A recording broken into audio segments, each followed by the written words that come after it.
2, je vais vous présenter une séance de vitesse spécifique pour progresser sur un 10 km, mais en soi, c'est une séance qui peut également être réalisée en préparation semi-marathon. Pour vous donner un peu de contexte, je suis passé de 38 minutes et 39 secondes à un record à 33 minutes et 52 secondes sur 10 km en un peu plus d'un an et demi de course à pied. Je réalisais régulièrement ce type d'entraînement et la séance que je vais vous présenter aujourd'hui, elle est vraiment efficace parce qu'elle permet de bien travailler sa foulée, d'améliorer son économie de course et sa capacité à tenir un effort intense, ce qui est essentiel pour performer sur 10 km. Avant de vous présenter en détail la séance, si vous me découvrez avec cette vidéo, je m'appelle Baptiste, j'ai 20 ans et je documente ma progression en course à pied, en musculation. Je parle également de psychologie et d'état d'esprit. Donc si tous ces sujets vous intéressent, n'hésitez pas à vous abonner, à liker la vidéo. Ça me soutient et ça permet de faire grandir la chaîne. Concernant la séance, on va commencer par 15 minutes d'échauffement d'endurance fondamentale. Là, l'idée, c'est de réveiller le corps, de faire monter la température et de préparer progressivement son corps à faire un effort. Car une bonne séance d'entraînement commence toujours par un bon échauffement. Si on saute cette étape ou qu'on le fait pas de manière vraiment sérieuse, on ne pourra pas donner le maximum de nos capacités pour la séance. Concernant la partie de vitesse, donc ça va être divisé en deux blocs. Le premier bloc, ça sera 8 fois 300 mètres ou 8 fois 1 minute si vous préférez travailler avec une formule de temps. Entre chaque répétition, on va prendre 1 minute à 1 minute 30 de récupération en endurance fondamentale facile. Une fois que vous aurez terminé ces 8 répétitions, vous allez prendre 3 minutes de récupération active en endurance fondamentale. L'idée, c'est de permettre au corps de bien récupérer pour ensuite pouvoir redonner le maximum pour le deuxième bloc. Et le deuxième bloc de travail, ça sera 8 fois 150 mètres. Et si vous voulez travailler en termes de temps, vous pouvez faire 8 fois 30 secondes. Vous finissez ensuite la séance par 15 à 20 minutes de retour au calme selon le volume que vous faites dans votre semaine. Ça permet au corps de redescendre progressivement, de relâcher les jambes et de commencer à bien récupérer même en fin de séance.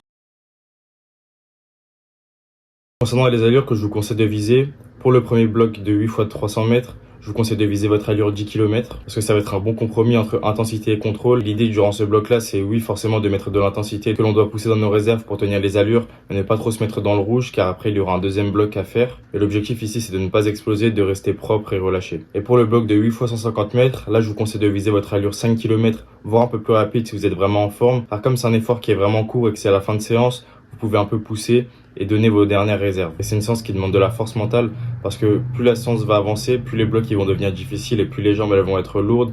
Et c'est là qu'on construit aussi son mental. Lors d'une course, les derniers kilomètres ils sont toujours très difficiles et on vient puiser dans notre force mentale pour continuer à avancer. Et ce type de séance-là, ça permet de bien préparer son corps et son mental à performer au mieux le jour de la course. Je vais également réaliser cette séance, même si là je suis plus en phase de préparation, je continue à m'entraîner, donc je vais filmer quelques plans. Et à la fin de la séance, je vais vous donner mon ressenti et vous expliquer un peu plus en détail pourquoi la séance elle est vraiment efficace et comment elle m'a permis de bien progresser. Donc voilà, je vous laisse avec la suite de la vidéo.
Ressenti sur la séance, au total j'ai fait un volume de 15 km et sur la partie de qualité j'ai vraiment eu des bonnes sensations, j'ai bien réussi à relancer mes allures, à tenir l'allure 10 km et à tenir l'allure 5 km et comme là je suis dans une phase de préparation et que j'avais fait une phase de mini pause parce que j'avais des douleurs et des blessures, Là, ça m'a vraiment remis en confiance. Ça m'a permis de bien relancer mon corps et de bien relancer la forme.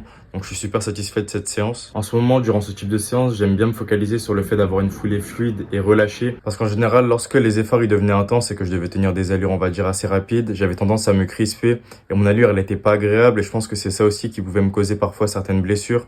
Donc là, en ce moment, comme je suis plus dans une phase de préparation, j'essaie de me focaliser sur ce travail-là, d'améliorer ma foulée et au final, ça aura des répercussions positives sur le long terme. Parce qu'au final, si j'arrive à avoir une foulée qui est plus économe mais de quand même tenir des allures élevées, je vais forcément mieux performer. En soi, les phases où on n'a plus de courses et plus de réels objectifs, faut vraiment les utiliser comme des phases de planification et d'amélioration. Il faut se servir de cette phase-là pour mettre du focus sur des points que l'on n'aurait pas forcément mis en préparation. Je vous recommande d'intégrer ce type de séance de vitesse au moins une fois par semaine dans votre volume, avec à côté une sortie longue, des sorties en endurance fondamentale et pourquoi pas une deuxième séance de qualité si vous le décidez. Et c'est vraiment tout ce travail-là et toute cette constance qui sur le long terme vont vous permettre de vous améliorer. Parce que forcément, plus notre corps il sera habitué à tenir une certaine allure et à tenir des efforts intenses, plus ça pourra se répercuter ensuite en course et on sera beaucoup plus à l'aise pour tenir notre allure cible. En tous les cas, dans les prochaines semaines, je vais continuer à vous présenter des séances spécifiques 10 km et spécifiques semi-marathon qui m'ont permis de battre mes records personnels afin que vous puissiez vous aussi les implémenter dans vos préparations pour progresser. Donc n'hésitez pas à vous abonner, à liker la vidéo, ça me soutient et ça permet de faire grandir la chaîne. Merci d'avoir regardé la vidéo jusqu'au bout. Prenez soin de vous, on se revoit très vite.